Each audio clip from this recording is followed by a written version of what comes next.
सब गोटे के नमस्कार करे छी। किनको किनको कहल छलन है जे गहूमक आटा के खजुरिया कनी टिकड़ी बना के देखा दिया। तो ये यहाँ के गहूम के आटा है, ये से बुझियो 1 कप हैत। एमे ने से हम यहाँ के दऽ रहल छी सूजी ये बड़का चम्मच से 1 चम्मच। आ ये अहाँ के ये काजू किशमिश नारियल छोड़ा सबटा में पीस देने छियै। आ इलायची अछि तो ये हम एही में दऽ रहल छियै सबटा खजुरिया में। एकरा रक्षाबंधन के अवसर पर धिया पुता ला किछ किछ बना दियो तो गुड़ में बना रहल छी। ई गुड़ अहाँ के एगो भेली अछि, तकरा फोड़ के अहाँ के कनिक अथी कऽ देलियै पानि में, हल्का एतेक पानि में देखियो नामे मात्र पानि छै। तब ई सबटा एहिमे दैए देलियै, देखा कहबे केलहुँ हैं। ई यहाँ के रिफाइन अछि तो पहले कनी रिफाइन में दऽ कऽ से मिला लै छी।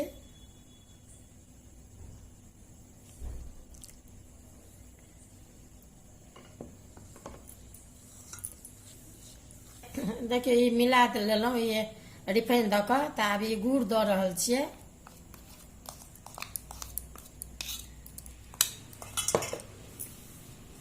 यहाँ के पानि नामे मात्र हम हाथ में देखियो ये चुरुक में लै छी, कनिक बे दऽ कऽ देखै छियै मिला कऽ।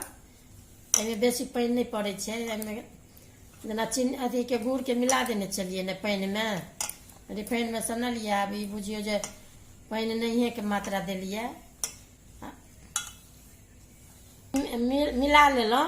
ई एही तरीका के ई अथी आटा जकाँ जेना रोटी बनबै छी तेना नहीं मिले के छै।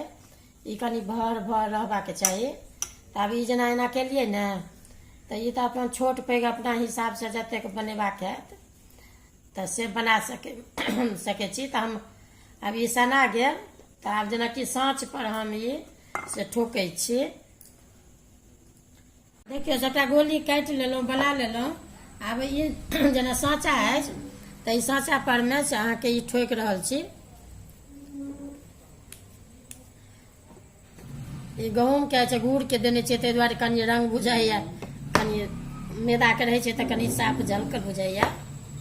या एना कऽ एही तरीका के अहाँ के सबटा ठोकै के छै। ई सुविधा रहै छै, 2 गो रहल ने तो दुनू तर ऊपर दऽ दियौ। पहिलका लोग तो डाली पर अपन पथिया पर ठोकै छलखिन हैं, आब अपन साँचा पर ठोकि सकै छियै अछि। तऽ सबटा एना कऽ कऽ पहिले से ठोकै छी तहन छानब। देखियो सबटा ठोकि लेलहुँ, देखाइए देने छलहुँ हैं। ई एगो जेना ई रहि गेलै तो ई लास्ट अछि। तो अहिना कऽ कऽ सबटा अहाँ के से ठोकै के छै।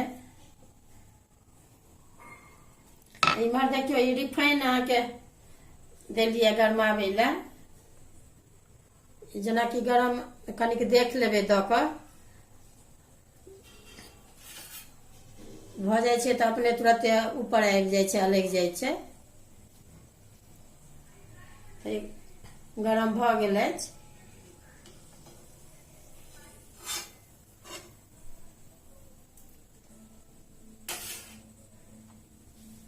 कनी आँच के ने मध्यम में रह देबै जे कनी कुरकुर कनी नीक लागत, कुरकुर होइत रहै छै। ओना बेसी आँच में जल्दी भऽ गेल आ कनी कचने जकाँ रहै छै। तब ई दऽ रहल छियै एहिमे।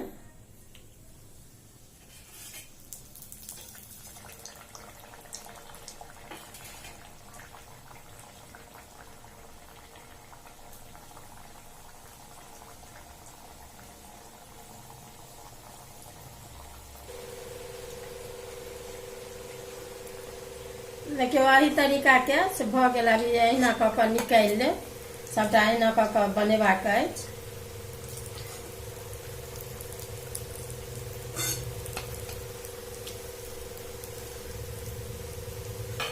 ई भऽ गेल, अहाँके छानि लेलहुँ।